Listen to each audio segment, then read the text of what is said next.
Buenas tardes a todos. Muchísimas gracias por venir. Una brevísima bienvenida para enmarcar esta nueva sesión de Miradas Cruzadas, que, como ustedes saben, es nuestro ciclo de arquitectura. Se llama Miradas Cruzadas Arquitectura Iberoamericana precisamente porque lo que busca es cruzar las miradas transatlánticas que tienen un lugar de encuentro en la arquitectura y poner en valor que la arquitectura iberoamericana está posicionada en el mundo en primer lugar. Y quería resaltar que este acto tiene que ver con nuestro mes de Brasil o mes alargado de Brasil, que hemos llamado Fervor do Brasil y que se inauguró el día 8 de abril con la exposición de José Manuel Ballester, que es maravillosa, de fotografía sobre Brasil y que pueden ustedes visitar en nuestra sala de exposiciones.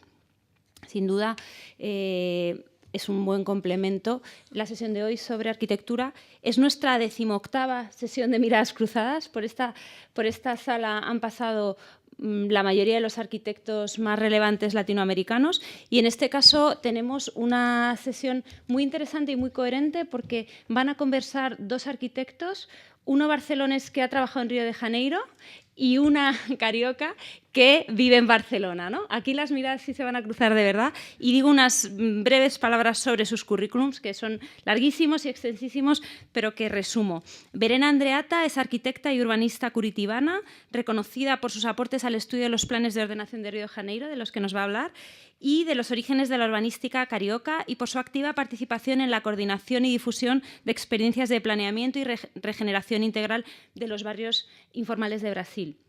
Nos interesa mucho que nos cuentes cuál ha sido esa experiencia que es muy relevante. Ignasi Riera es arquitecto y cofundador del estudio de arquitectura Abra, junto con Rosario Portillo, con sede en Barcelona y filial en Lima. Y tuviste un estudio también aquí en Madrid, según nos has contado antes, aquí al lado. Bueno, luego puedes hablar de eso también. Y es cofundador del estudio de arquitectura B+ABR, junto con João Pedro Hauser en Río de Janeiro. Su obra reciente, de la que creo que nos va a hablar de manera intensiva y en extenso, es la reapertura del centro de Río de Janeiro al mar con la urbanización de la Orla Conde, que fue sede del Boulevard Olímpico durante los Juegos de Río 2016. Muchísimas gracias por estar con nosotros y bienvenidos a esta casa. Soy yo, ¿no? ¿Está grabando? ¿Está bien? Bueno, buenas tardes a todos. Os vou explicar que Rio é uma cidade construída sobre um lugar magnífico. Esta aqui na primeira imagem, carregada de todo o imaginário de lo natural e de lo natural e que também é parte do imaginário de los visitantes de la ciudad e de los próprios cariocas, que são os habitantes que vivem ali. A importância da topografia original de sua fundação ha marcado a construção da cidade e de seu paisagem através de um processo de poucos ciclos que supuso suprimir montes, aterrar que são os rellenos sobre as lagunas, sobre o mar, e criar os suportes de infraestrutura desta cidade, infraestruturas de paisagem, que no ano 2012 a Unesco lhe ha dado o título de Patrimônio Cultural Natural da Humanidade. E disso eu quero falar hoje, na primeira parte desta charla, primeiro, do modo em que se plasmou a alteração da morfologia costeira e se aproveitou a topografia e se plasmou uma grande transformação. E, em segundo, explicar 10 episódios da planificação urbana de Rio, contradiciendo o clichê de que Rio não foi uma cidade planificada. E também tentarei mostrar as influências recíprocas entre as correntes de pensamento europeias norte-americanas com Rio de Janeiro. Bueno, é um trabalho que explico, que está documentado em uma tese doctoral que hice na Universidade Politécnica de Catalunha. Depois la traduzi ao português, é um livro, e depois criei uma cartografia, parte desses estudos, uma cartografia especial que se considera, que la consolidei num atlas, que é o Atlas Andreatta. Bueno, os mostro aqui uma litografia do século XIX, era um austriaco chamado Emil Bausch, de 1873, que mostra a cidade do século XIX, com a Baía de Guanabara circundante, e ali em sua costa esquerda, aqui, se fortificada e amuralhada, coronando o Monte del Castelo, se fundou a cidade em 1567.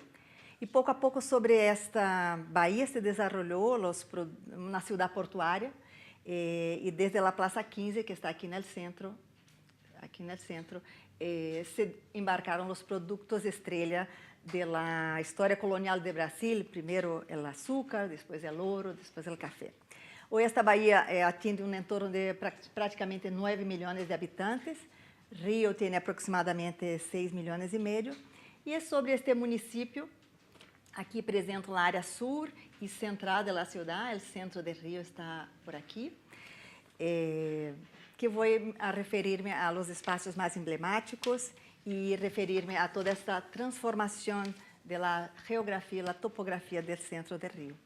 Sobre esta imagem, que é uma perspectiva desta zona sul e central de Rio, os vou explicar a desaparição do primeiro monte, que é ali em Rio Monte, chamamos Morro, e são 3 montes que desapareceram na história da evolução urbana da cidade.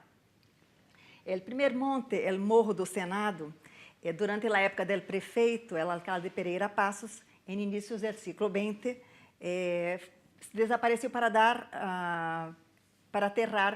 primeiro aterro portuário, do aterro marítimo, para criar com um grande tamanho a área central portuária. O desmontaje deste morro, deste monte de Senado, deu para terraplenar 170 hectáreas sobre o mar, delante de los morros aqui de Saúde, de Gamboa e Santo Cristo, e para criar o dique de Gamboa, o muelle de Gamboa, que é uma nova linha de costa que possibilitou a construção, então, do muelle de Gamboa. E a partir desta grande operação, ensino aqui uma foto mais recente da Plaza Mauá, que está aqui nesta parte central. Esse é o antigo dique de Gamboa e o pier onde está a obra de Calatrava. E desde aqui é onde arranca o projeto que explicará Inácio Riera, que é o projeto da Orla Conde.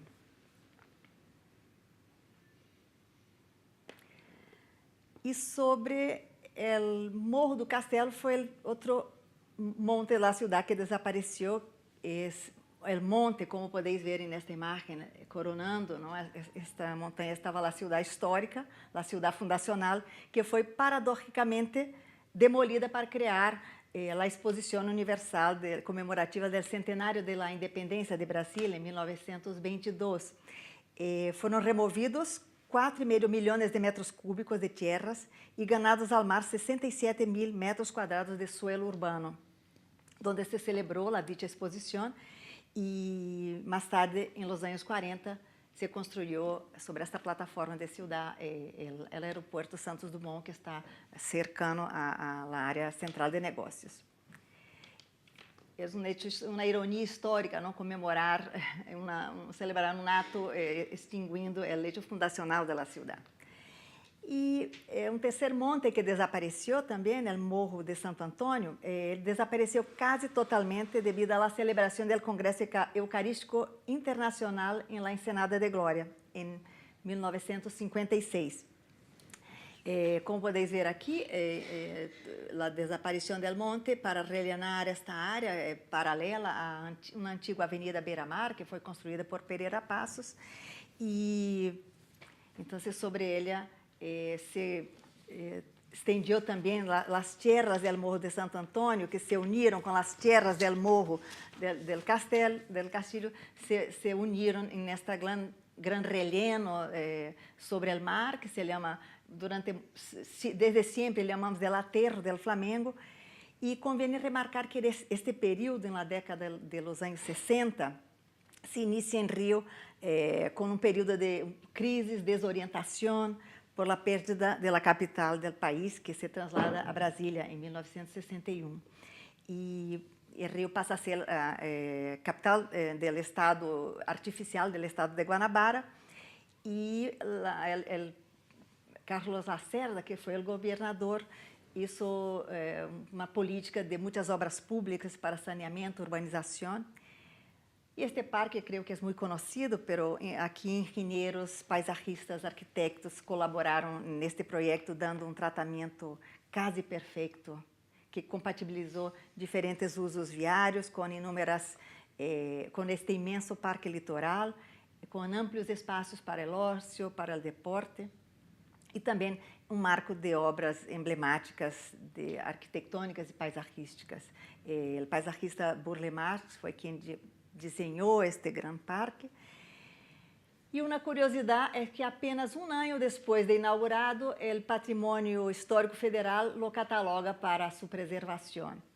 São dessas curiosidades, não? De que uma obra tão bela ganara já a preservação um ano depois de sua inauguração, não levara tantos anos para sua catalogação. E assim é Rio. Desde então, a cidade ha seguido hacia o sur com seu desenvolvimento na pauta de construção de morfologia, que conta aqui com estes rellenos sobre o mar, e uma anedota que conto o urbanista Nuno Portas, que esteve ali também dando consultoria nos anos 90 para o alcalde Luiz Paulo Conde, que era arquiteto. É uma anedota altamente reveladora, porque ele dizia: o taxista que há de levar-te a esses barrios de Flamengo e Botafogo sempre pergunta: por el túnel ou por el aterro? Alternativas de ruta que são sempre territórios construídos. Bom, isso é para dar uma ideia desta extensão do rio mediante estes rellenos sobre o mar, sobre as lagunas. E a segunda parte desta charla é a ideia central de trabalhar esses 10 planos urbanos foi demonstrar que a planificação de Rio de Janeiro se põe à altura das grandes metrópoles europeias e que é análogo às suas preocupações coetâneas, e que, apesar dos frenos impostos por el primigênio atraso cultural e econômico, não se pode encontrar nele nenhum desfase respeito à produção ocidental de ideias. Ou seja, estamos conectados já desde o século XIX, desde o primeiro plano de 1840 até a planificação estratégica. Bom, estes 10 planos que hemos identificado se constituem actas fehacientes de la evolução da cidade e de sua sociedade, hechos por el labor de técnicos locales, de la administração pública, ou de encargos a estrangeiros, a técnicos estrangeiros, ou equipos mistos, como é o caso da INASE, que tem uma sociedade com um arquiteto local. Pero todos eles representam, são expressões do poder ou de los pactos inerentes ao hecho de detentarlo. 10 planos urbanos são muito mais do que se encontram na maioria das cidades, e por essa continuidade se hace patente a possibilidade de estabelecer correspondências com a evolução do ideário urbanístico ocidental, como é comentado, europeu e norte-americano. Bom, se podeis ajudar-me a seguir nesta sequência, eu explico aqui em cada plano o mapa de Rio, do município de Rio, que tem praticamente esta extensão desde 1834, que foi o município neutro e tal. Não vou explicar toda a história de Rio, e se podeis mirar aqui mais em detalhe, um quadradito, um retângulo, é o âmbito deste plano, e podeis ver também os habitantes, a quantidade da população em cada um destes episódios da planificação. Bom, o primeiro plano, então, é praticamente desconhecido.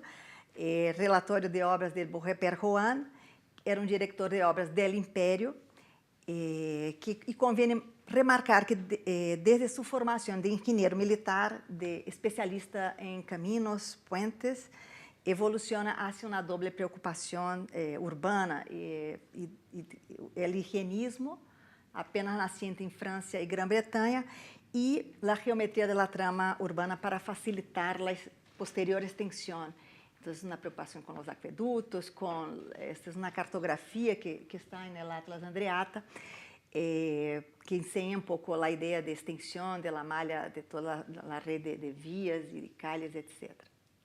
E nesta perspectiva, aquela mesma litografia de Emil Bausch, que apresentei com anterioridade, podeis ver também as ideias de Beaurepaire para a cidade, como a retificação do frente portuário marítimo, a extensão mediante calles transversalmente a esta, paralelamente e transversalmente à trama urbana colonial, e a extensão mais allá do Morro do Senado, que está, como os apresentei aqui, este monte aqui, mais allá na trama urbana ordenada que ele proponia em seu plano. Vamos ao segundo, então, relatório da Comissão de Melhoras de 1875 e 76. Convém destacar que esta época já está presente a obra de Haussmann, que um de seus autores, o engenheiro Pereira Passos, conheceu a obra de Haussmann em Paris. Pereira Passos havia trabalhado no ferrocarril de Paris a Marsella, e os três engenheiros que realizam este plano, por encargo do próprio imperador Dom Pedro II, porque havia um surto de febre amarilla muito forte em Rio. E eles realizam um enorme esforço de plantear um modelo generalizado de alienações viárias, ao serviço da regularização, da extensão da cidade e para a implantação dos novos serviços urbanos que já se estavam implantando em Rio nestas feitas. Bueno, salvando um pouco a distância entre o instrumental técnico, é surpreendente o paralelismo entre este plano e o Plan Cerdá e outros análogos europeus. Bueno, aqui também mais uma imagem da cartografia sobre a base digital da em 2000, que he podido trabalhar sobre a base urbana de 1875-76. Esta é a mesma litografia de Emil Bausch com as propostas, e se podeis ver que ele já planteava nestas feitas uma área portuária mais allá da Praça 15, que era muito tímida por aqui, pero isto não se realizou neste momento, pero vai realizar-se 25 anos mais tarde com Pereira Passos. Esse é um plano dos tranvias que já estavam implantados em Rio de Janeiro. E aqui é o plano da obra de Pereira Passos, do início do século XX, que é uma obra bastante estudada, e a ele se deve a criação das grandes avenidas, a transformação do Rio colonial em Rio que queria ser republicano. Havíamos tenido a República poucos anos antes, pero Pereira Passos já é um agente da nova República mercantil e liberal. O plano de Pereira Passos es coetâneo com a apropriação do centro da cidade por la burguesia dominante e as consequentes grandes operações urbanas realizadas em Chicago, Nápoles, na mesma Barcelona e Filadélfia, e etc. Bueno, Pereira Passos foi considerado um Haussmann tropical, pero era um engenheiro sansimonista, maçom, empresário e atuou como grande operador urbano. Estamos na imagem da praia que mencionei, a Avenida Beira-Mar, que é uma das avenidas também que conectam e entendem a relação do Rio, da cidade de Rio, com sua Baía de Guanabara, seu borde marítimo. Bueno, também aqui está plasmado o plano de Pereira Passos, que é um plano de obras, não era só planificação, mas todo o que se planificou aqui se realizou enquanto obras, e podeis ver aqui o Teatro Municipal, grandes edifícios modernos, não? O cais portuário, o Muelle de Gamboa, na foto do meio, e a Praça 15, toda que foi remodelada. E uma anécdota, depois desta inauguração da Praça 15, que é a foto mais abaixo, que houve uma normativa que não se poderia usar a praça sem sapatos. Bueno, temos que imaginar que estamos saindo de um ciclo de Rio como um rio que havia milhões de escravos e se utilizava as áreas públicas todos descalços, não? Então, já a partir desta ideia republicana e tal de modernidade, surge esta normativa. E aqui veis também sobre a mesma litografia, podeis fazer um comparativo, e já o Muelle de Gamboa, aqui à direita, aqui da imagem, já o Muelle de Gamboa, que está hasta hoje, e que hoje é o projeto onde se desenvolve o Porto Maravilha, que explicará Inácio. Bueno, esta é a ideia, não, de transformar a cidade colonial em cidade moderna. Se abre esta grande avenida, que é a Avenida Rio Branco, hoje em dia.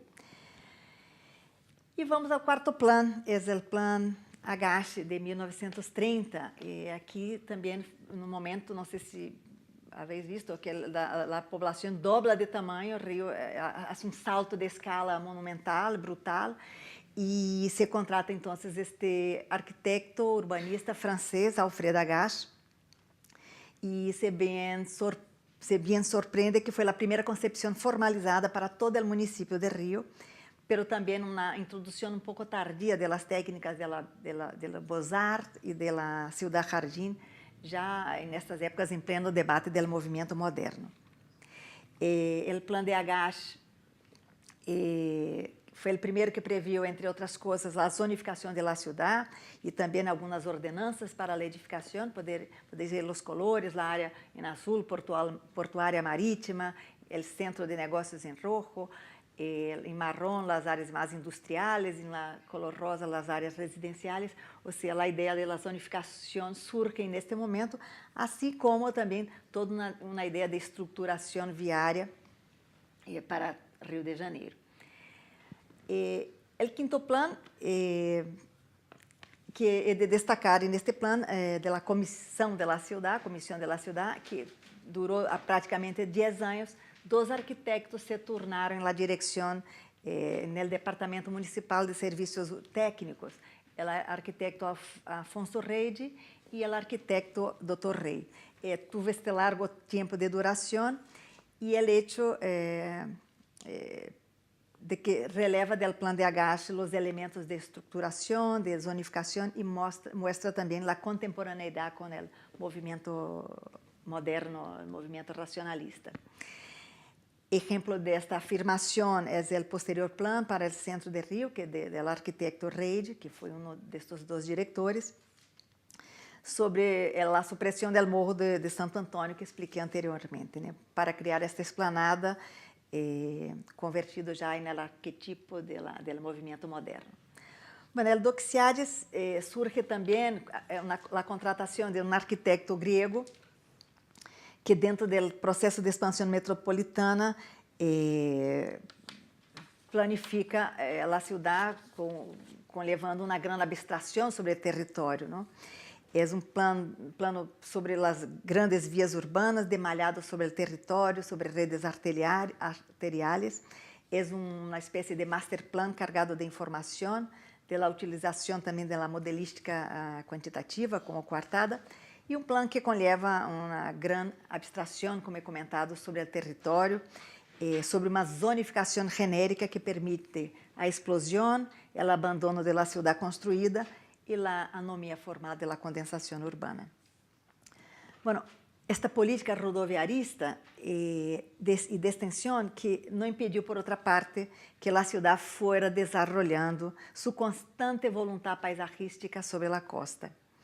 De lá que arquetipo desta época, a praia de Copacabana, quando se ensanchou e se construiu debaixo deste vial a rede coletora de águas, de cloacas, e também um novo paisajismo com o dibujo de Burle Marx sobre estas alfombras dibujadas sobre a praia.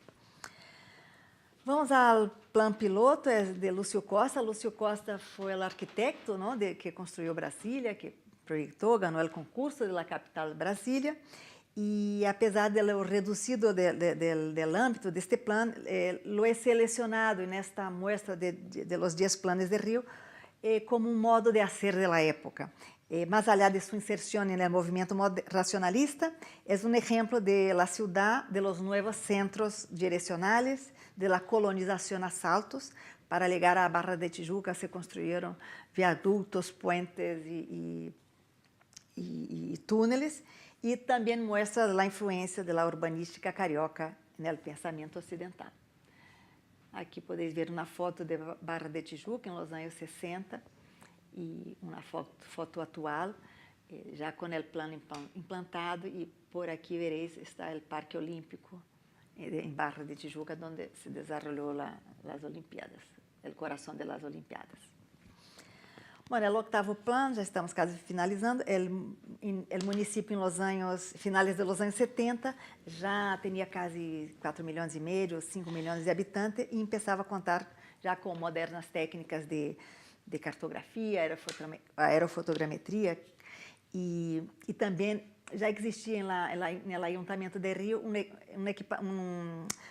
um equipo de planificação urbana mais destacado, porque, claro, ao trasladar a capital para Brasília, se quedou um corpo técnico em Rio importante, não?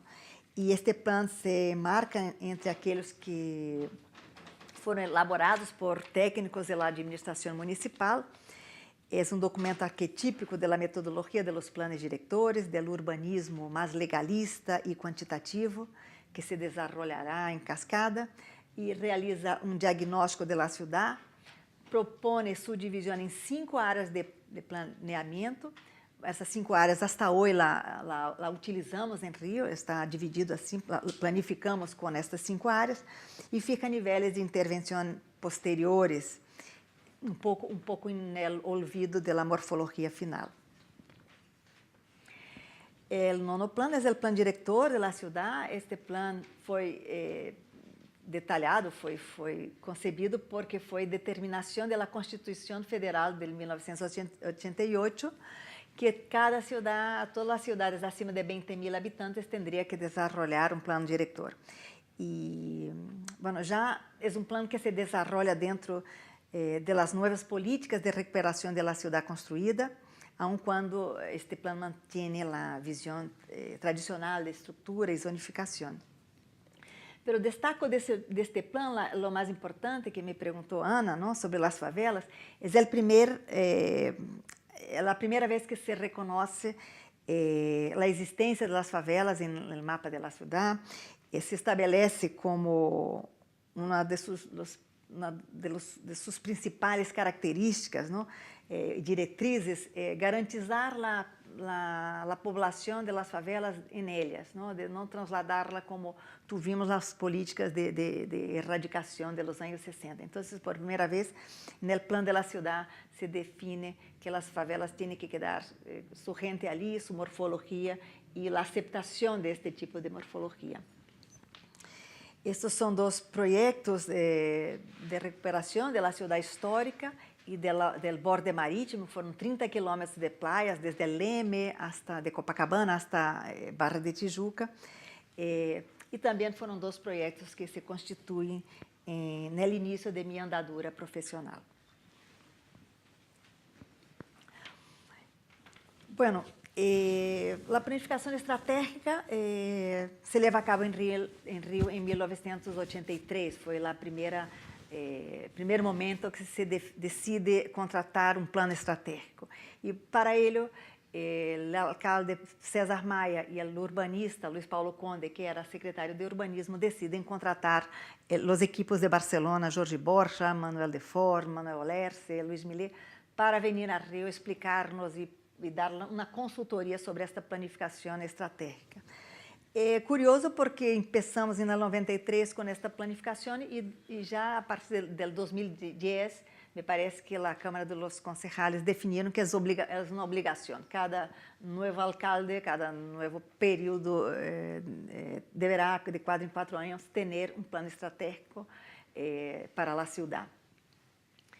E comento aqui 2 projetos da década de 90, que foram, já eram ideias que estavam ali no início dos anos 90. Esses 2 projetos emblemáticos que estão recorridos dentro do plano estratégico, deste primeiro plano estratégico, é o Rio Cidade, para as principais calles de Rio, e o Favela Bairro.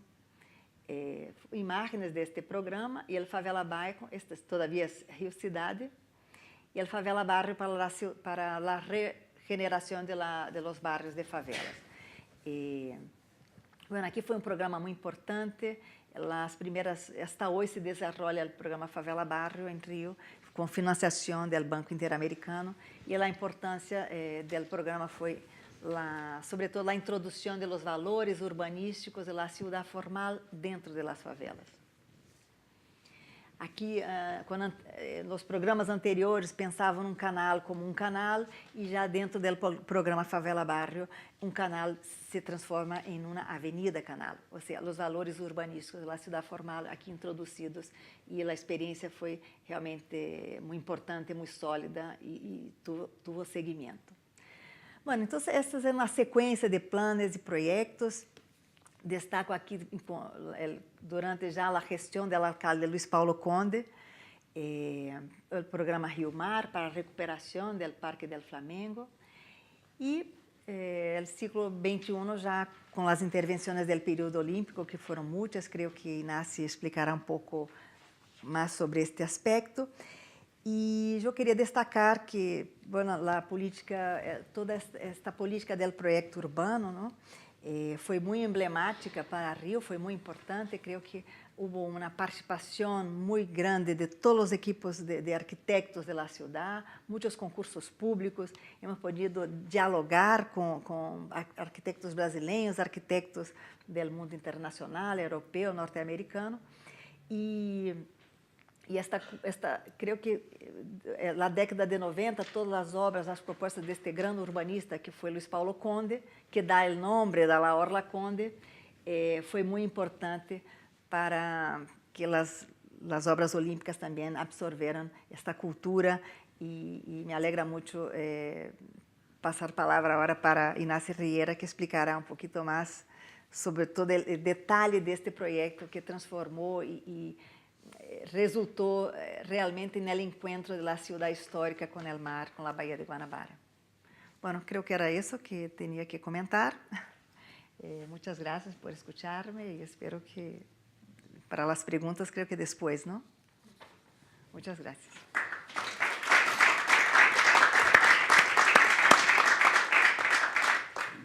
Inácio, te pongo tu PowerPoint. Tu existe, não? Agora, onde está? Como se põe para...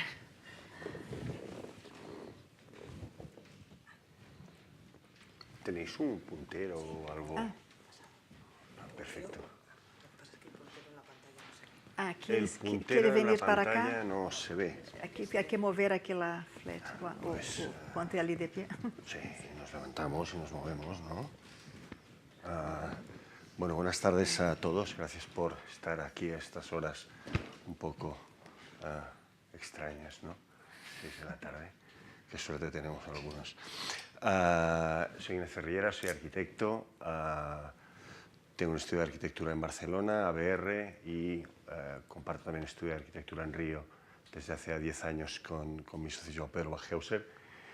Y bueno, quería explicaros un poco uno de los proyectos que hemos estado haciendo allá, que ha sido la recuperación del frente marítimo de la ciudad histórica, lo que se llama Orla Conde en Río.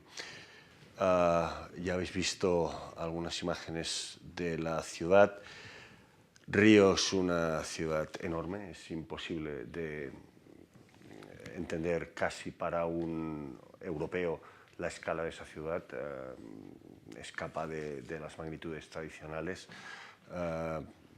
Para hacernos una idea, el área marcada en rojo es el área de Puerto Maravilla, es el área donde nosotros hemos estado trabajando, es el área que engloba parte de la ciudad histórica, más parte de la ciudad portuaria, más parte de los barrios que se fueron desarrollando a finales del siglo XIX, principios del XX, San Cristóbal y la salida hacia el interior de la bahía. Esto también para situarnos un poco, ¿no? Estas son las playas de la zona sur, la zona más conocida, playas de Ipanema, playas de Copacabana, el espacio del Aterro que explicaba antes Verena, y esta es la zona de nuevo desarrollo de la ciudad, Barra de Tijuca. Como explicaba Verena antes, hay una, digamos, discusión en la ciudad desde ya hace muchos años acerca de cómo debe crecer esta ciudad, si debe crecer por extensión o todo lo contrario, si debe recuperar su centro, como ya ha sucedido en otras ciudades históricas, para reinventarse a partir de su propia historia, ¿no? A partir de la reutilización de sus propios espacios en lugar de seguir creciendo por extensión y provocando conflictos de circulación, conflictos de infraestructura, etcétera, etcétera.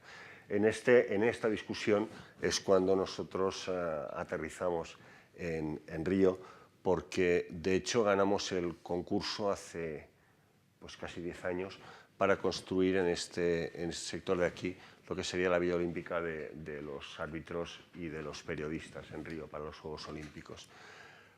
Ese fue nuestro aterrizaje en la ciudad y detrás de esta operación de construir en el centro histórico, periferia del centro histórico, este nuevo foco de actividad, pues estaba esa idea del alcalde Páez de invertir la tendencia desarrollista de la ciudad, en lugar de seguir creciendo y seguir gastando en crecimiento, volver para la ciudad histórica y reinventar esa ciudad histórica. Antes Belén hablaba de la crisis de la ciudad cuando dejó de ser capital del país y se fue para Brasilia. Hoy todavía esa crisis es latente, es decir, el centro de la ciudad está lleno de edificios oficiales en estado de abandono o semiabandono por falta de actividad.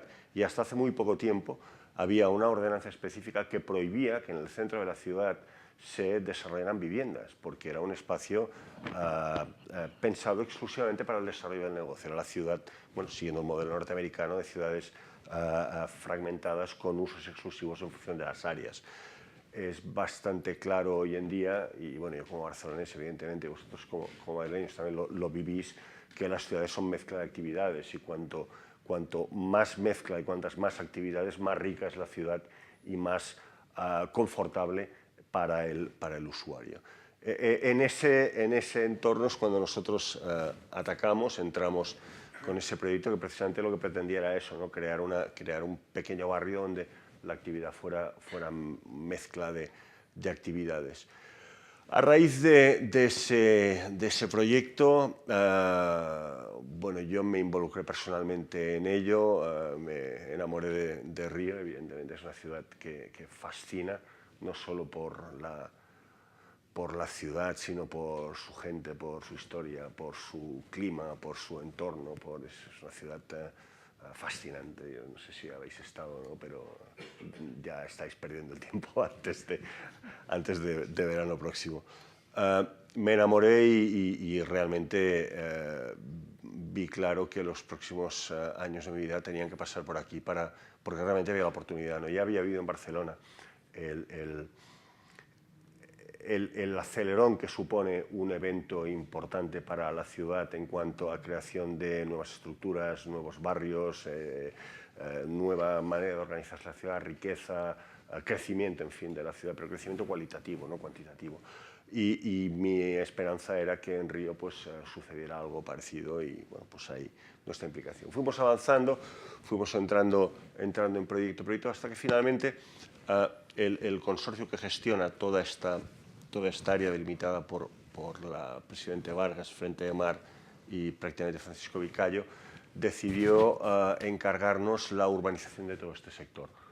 Un poco con la idea de convertir este barrio mezcla de espacios históricos, comunidades pacificadas, favelas todavía semiconflictivas, espacios abandonados, infraestructuras ferroviarias, almacenes, etcétera, etcétera, a partir del reuso del espacio urbano. Es decir, y esa yo creo que es la idea fuerza de todo esto, es decir, entender que el espacio urbano tiene un valor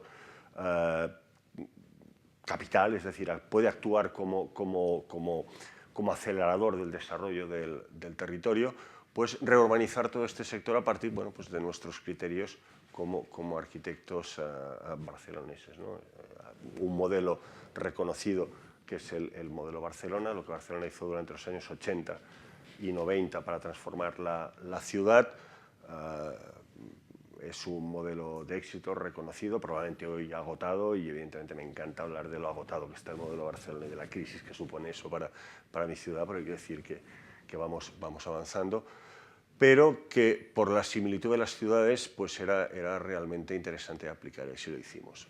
Trabajamos sobre todo este sector, pero al final el foco importante estuvo en el Frente de Mar, donde pues, hicimos un proyecto, yo creo que hasta ahora es el proyecto de mi vida, desde luego, porque actuar sobre casi 3,5 kilómetros de frente de mar de una ciudad con la historia que tiene, desde la parte fundacional hasta la nueva parte de puerto, es una oportunidad única y más que excitante.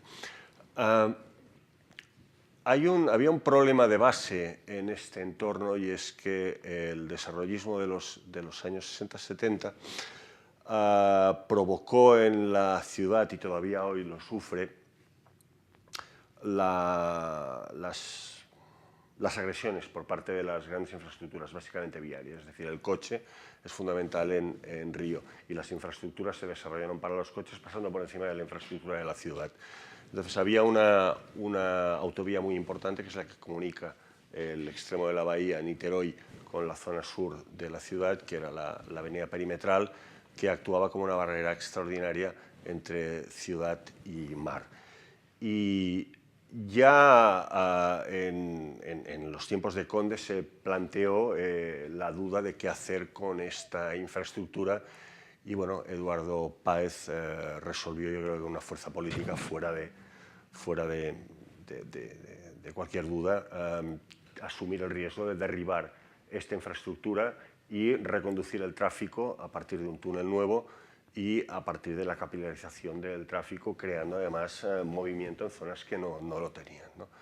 Bueno, este es un espacio que la fotografía probablemente no le haga justicia. Era el mercado de crack de Río de Janeiro, Plaza 15, como antes bien explicaba, era el puerto histórico, es el puerto donde llegaban y salían las mercancías de la que era capital del país, y el estado de abandono y de desolación que yo vi en él, pues era incomparable, no tenía justificación.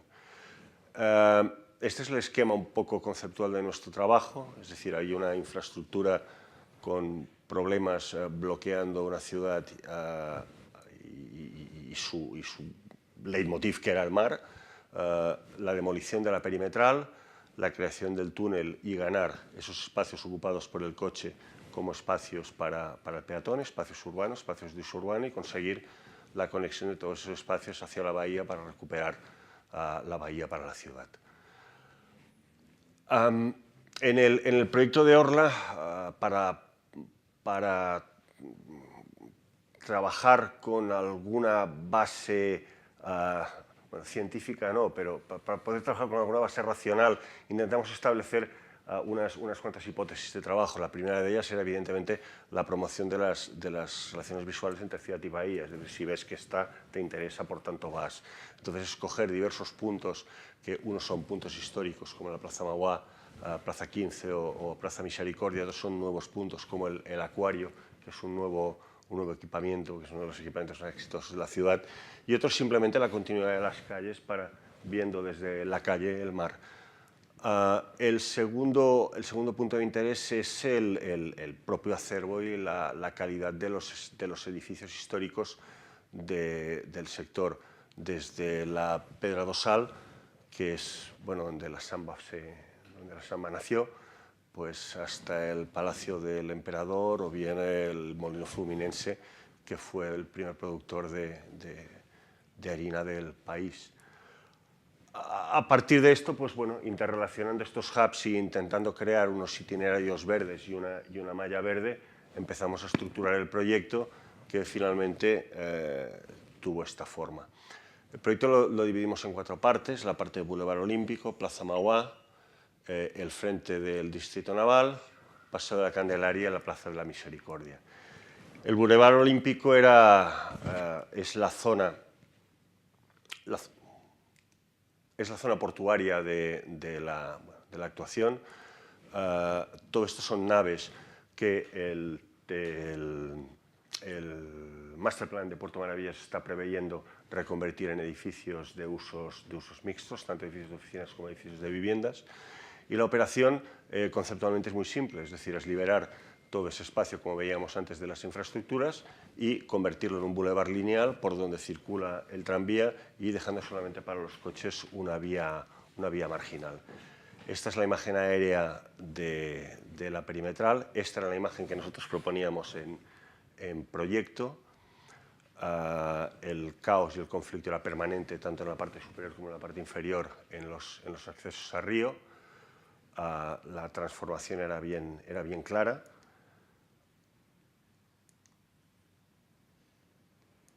Y estas ya son las imágenes de la realidad de Boulevard.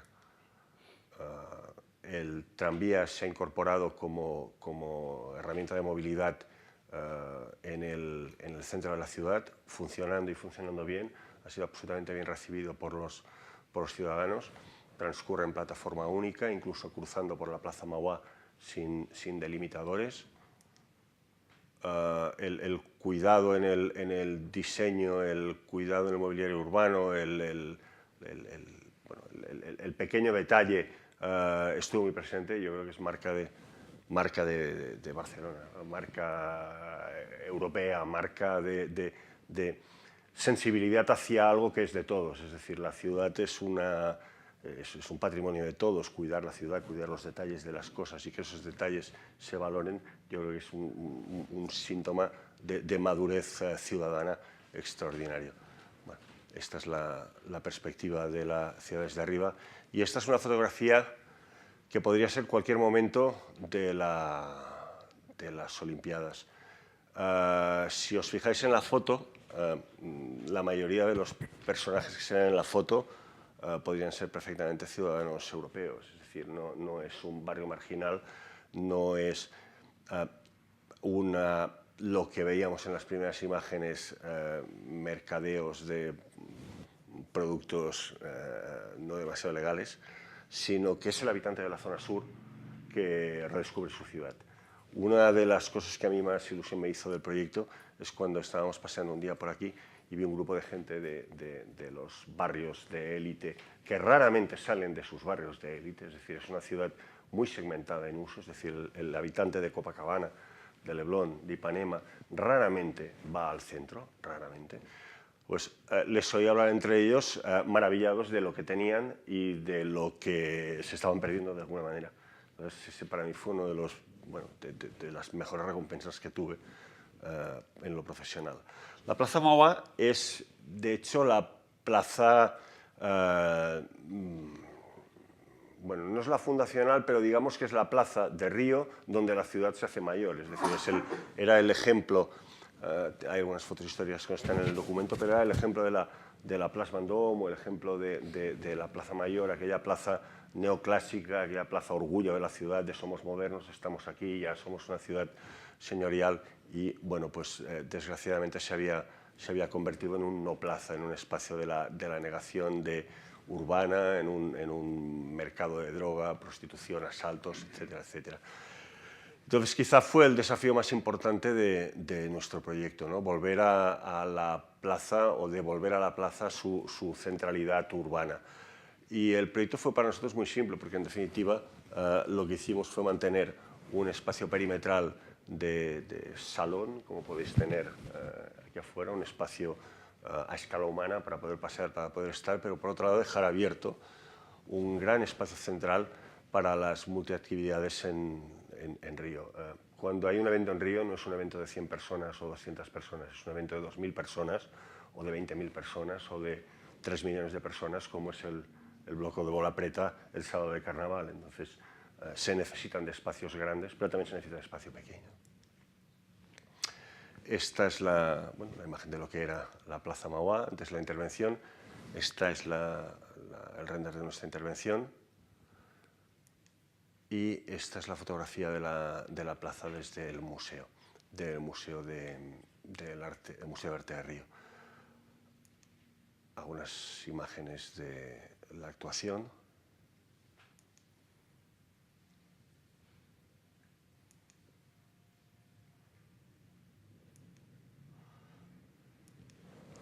Este otro sector, también marcado en tiempos por la perimetral, es el sector histórico de la ciudad. Aquí es donde está el ejército, aquí es donde estaba el castillo que defendía la ciudad, y es un sector que nunca había estado abierto al público.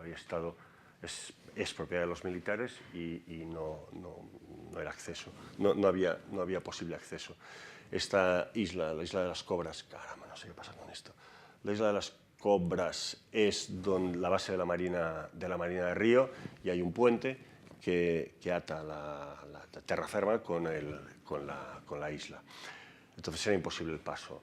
El alcalde consiguió, negociando con Marina, un ancho mínimo de 6 metros para poder permitir, parece que era este punto de aquí, el paso peatonal. Y en función de los manejos y de la topografía y de lo que podíamos ir moviendo o quitando, pues ir haciendo más o menos ancho ese paso. Pero fue fundamental esa operación porque desde... Caray, no sé qué sucede con esto. Desde el extremo del acuario hasta el inicio del Parque Belaterro, sin esta operación no tendríamos la conexión peatonal, ni siquiera tendríamos una orla, tendríamos trozos de ciudad desconectados. Hay una anécdota interesante. En una reunión con el alcalde decíamos, bueno, ¿y cómo vamos a hacer para poder salvar el puente? Porque es imposible, es decir, tú tienes el puente y el flujo peatonal tiene que venir en este sentido, no puedes pasar. Digo, bueno, alcalde, si no podemos pasar por encima, podemos pasar por debajo. Sí, pero por debajo tienes la bahía está protegida, no se puede construir sobre la bahía. Los tiempos de los aterros se acabaron y es una lámina de agua que está tumbada, está protegida. Pero en cambio sí podemos trabajar por encima del agua, sí, o sea, es decir, entre el puente y por encima del agua podemos trabajar, sí. Si colocamos un puente aparentemente flotante, ¿estaremos haciéndolo bien? Sí, perfecto, pues eso es lo que hicimos. Al final la idea fue colocar una pasarela que ligara las dos piezas con unos apoyos mínimos. Esta es la imagen de la curva, el puente que va de la zona militar hasta aquí, y una viga que aparentemente es una viga en voladizo y sostiene este puente desde este extremo hasta el otro, pasando pues eso, por una altura mínima de 2,20 y pico y unos anchos mínimos de 4 o 5 metros. O sea, a pesar de estar hablando de una operación de casi 3,5 kilómetros de longitud en un sector de casi 500 hectáreas en una ciudad de 9 millones de personas, 3 metros siguen siendo definitivos para poder dar forma a toda la actuación. Es decir, el tema de la escala en la ciudad tiene su importancia. A mí es el espacio que me enamora de la orla, porque además todos estos verdes eran verdes que existían y nuestra intervención fue una intervención muy sutil, colocar unas tarimas, rodear esa vegetación y dejar que sea la gente la que ocupe esos espacios, ¿no? Y abrir evidentemente espacios de vista hacia la bahía, que era el objetivo. Esta es la Catedral de Río, la iglesia de la Candelaria. También la perimetral pasaba por delante. Es la parte de urbanización más urbana, y valga la redundancia.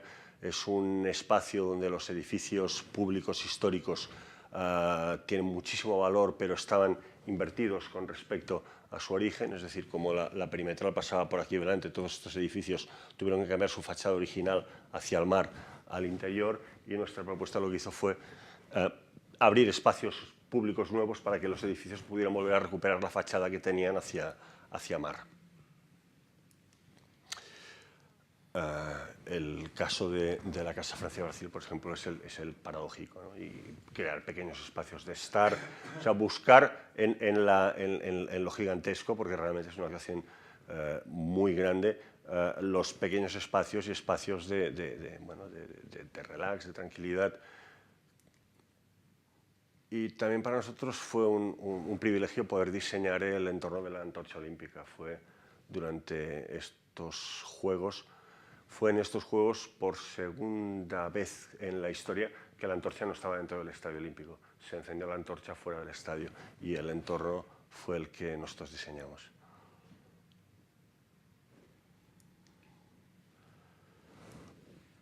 El último pedazo de urbanización es el entorno de Plaza 15 y Plaza de la Misericordia. Plaza 15, como os decía antes Verena, es un espacio recuperado ya hace algunos años por vuestras intervenciones en la ciudad, y pasamos el mocho y pasamos la fregona, es lo que nos parecía adecuado, y pasamos de puntillas recuperando solamente fachadas, limpiando y quitando el polvo, porque ya el valor lo tiene por sí mismo. Pero en cambio lo que nos interesó mucho fue este espacio, que es la entrada del túnel y donde eso es el aeropuerto Santos Dumont, y a partir de aquí comienza el Parque Belaterro. Este espacio era el antiguo mercado de abastos de Río, un mercado gigantesco, lógicamente colocado al lado del puerto de la ciudad. Entonces queda solamente un vestigio, que es una torre. Era un mercado parecido a las halles de París, con torres y con naves entre las torres, y nuestro proyecto lo que pretendía era, tomando como referencia la existente, pues generar una marquesina perimetral que bueno, pues generara un espacio central que era el espacio de ocio, y el perímetro era el que necesariamente se precisa para las circulaciones de vehículos, porque esta es la entrada y salida de Ferry San Niterói, y por aquí sí o sí tienen que entrar taxis, vehículos, autobuses, etc. Otro de los problemas era el rasante, es cómo comunicar un espacio que aquí ya está en subida, porque esto ya es parte de uno de los morros de la ciudad, con la parte baja. Y finalmente lo que se decidió fue hacer una plaza semi-hundida, no un paso, no un túnel, sino un espacio de estar a otro nivel. Tema también bastante complicado en Río, porque por la inseguridad, pues todo aquello que no sea espacio abierto, que sean rincones, que sean espacios oscuros, pues es problemático. Esa es la torre del Albamar, esta es la foto desde la perimetral, y esta es la misma imagen ya con nuestra actuación en marcha. Este es un espacio que está bastante divertido los viernes por la noche, porque hay dos blocos de samba populares que lo han adoptado como espacio de ensayo. Y bueno, pues la gente lo usa, las rampas, las gradas, las escaleras como miradores, está francamente bien. Y muestra de que realmente se valora por parte del ciudadano el confort en el espacio, ¿no? El confort en el espacio urbano. El mismo criterio, espacios pequeños junto con espacios grandes para poder tener espacios íntimos, etc. Estáis viendo fotos de estas fotos son de hace 2 años y medio. Este palo de escoba hoy es un árbol ya más que frondoso. En Río tenemos la suerte de que plantas una escoba y en un año tienes un...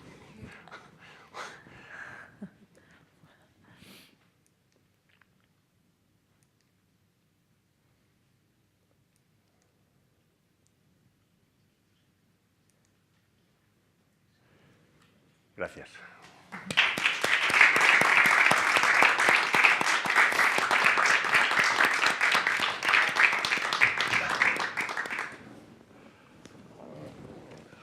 Ana, ¿qué hacemos? Yo puedo. Claro, sí. Una cosa, Elena, mencionabas antes los barrios, la decisión de mantenerlos donde están. ¿Qué porcentaje de la ciudad ocupan los barrios? ¿Qué planes hay para tratar de recuperarlos? Sí, bueno, hoy la población de Río está en torno de 6,5 millones de habitantes. Tenemos casi 1 millón de habitantes, 1.100.000 que viven en las favelas de Río.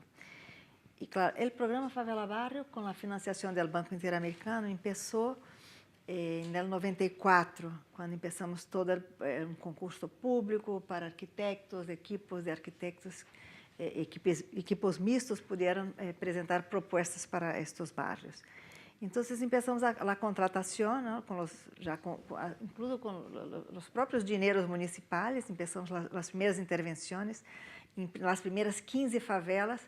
Hicimos la reabilitación muy rápida para tornar el resultado de estas intervenciones visibles en un corto plazo, para demostrar que las favelas podrían ser urbanizadas, infraestructuradas. Entonces fue un primer momento durante la década de los años 2000, de 94 a 2000, que el programa tuvo un empuje muy fuerte. Y allí tuvimos casi como 169 favelas de las 500, 600 y poco, rehabilitadas, reconvertidas, renovadas.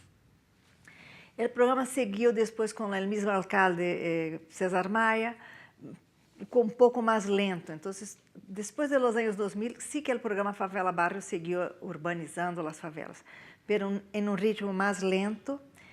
El alcalde Eduardo Paes, sí, que también hizo un concurso para 40 nuevas áreas de favelas, para también la regeneración de estos barrios, pero de las 40 áreas, creo que hizo solamente 12 o 13 obras. O programa va muy lento na atualidade. E eu que estuve de secretária de urbanismo nos últimos 2 anos com o prefeito Crivella, he tenido a oportunidade de visitar muitas dessas áreas de favelas que havíamos regenerado já nos anos 90. E é um pouco triste, não, de ver que o processo que deu origem às próprias favelas, aí como está reempezando dentro de áreas já que hemos recuperado, renovado. Então, veo que Rio está realmente num ponto, num dilema, não, de como solucionar verdadeiramente o problema das favelas. Aunque ¿Siguen creciendo? siguen crescendo. Fíjate, eu fui becária em 1980 no Ayuntamiento. No primeiro censo de favelas, cadastramos 277 favelas. Hoje temos 850 favelas. Siguen crescendo, siguen novas áreas. Nos anos 90, que foi este período, digamos, o empurre, não, do tema da urbanização das favelas, quando se definiu no plano diretor que eles deveriam quedar em seu sítio, as populações não poderiam ser removidas. Foi período de muita crença de que aquelas favelas poderiam tornar-se barrios. Pero cresceram enormemente e hoje temos também problema hoje, que é sério, grave, que é o problema das milícias, são ex-policiais que dominam estas áreas. Então, o poder público agora tem menos ingerência sobre estas áreas.